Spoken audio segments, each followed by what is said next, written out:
ओङ्कारलक्ष्मीरूपेण विष्णोर्हृदयमव्ययम्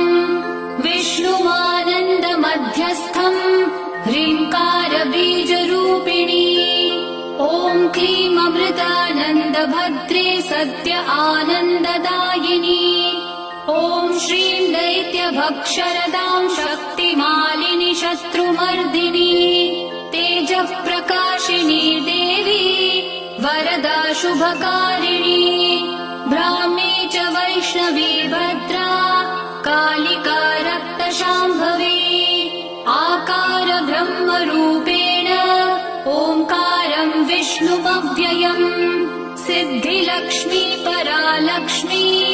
लक्ष्म्यलक्ष्मी नमोऽस्तु ते सूर्यकोटिप्रतीकाशम् चन्द्रकोटिः समप्रभम्